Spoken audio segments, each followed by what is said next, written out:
Harding.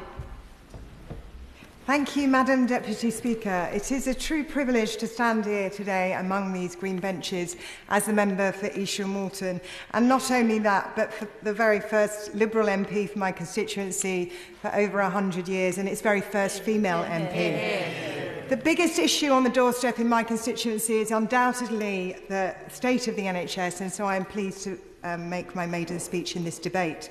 First, however, it would be remiss of me not to point out that East Malton are only two of the towns I represent. My constituency also includes the Dittons, the Molesys, Claygate, Hersham, Hinchley Wood and Oatlands. I am proud to call this my home for almost 20 years and where I raised my 4 children. It is also the playground of the kings and queens of England.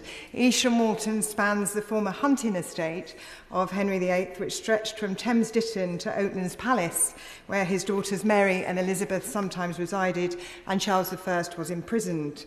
As a result of Henry's Forest, our constituency is almost 60% greenbelt land, and in the government's planning reforms to provide the homes we desperately need, these areas must also be protected. It was the ease of travel to London via the River Thames when boats were faster than horses, which led the monarchs to East Malton, and sometimes our trains into London feel as slow as being on horseback, and I look forward to pushing for improvements to our railways.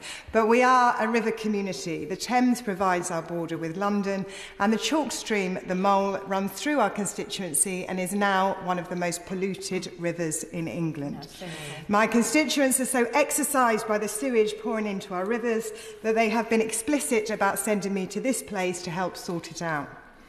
Our rowing clubs share their disquiet, not least because they don't want their Olympians getting sick. Molesey Boat Club sent 4 members to Paris this year, as did Surbiton Hockey Club, which is actually in Long Ditton, which sent 11 and has over 1,000 youth players. Every weekend in East Malton, grassroots youth football clubs gear up to welcome over 5,000 players registered.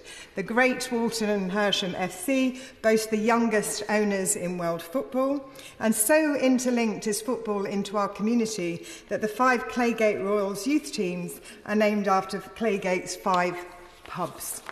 We are a hub of children playing sport, which matters for their health and well-being, which brings me back to this debate. Madam Deputy Speaker, I want to tell you a story from my constituency. During the general election campaign, on the doorstep, I met a couple unloading their car. I apologised for disturbing them as they were unpacking their shopping. "Not shopping," they replied. "We are unpacking our son's belongings. He died." They went on to tell me that this young 19-year-old man had taken his life while at university. "He met you," they told me. "He said he would vote for you because you were speaking out on mental health and special educational needs, support for young people." His mother told me that she counted herself lucky that she had managed to support her son for the years at school because she could afford interventions and therapy. She worried about those children stuck on NHS waiting lists, unable to access the support that he had. In Surrey, there are almost 7,000 children on mental health waiting lists, with average waits of almost 8 months. I meet parents on the doorstep whose special needs children are at home rather than school for months, sometimes years, sliding into depression because they cannot access adequate provision.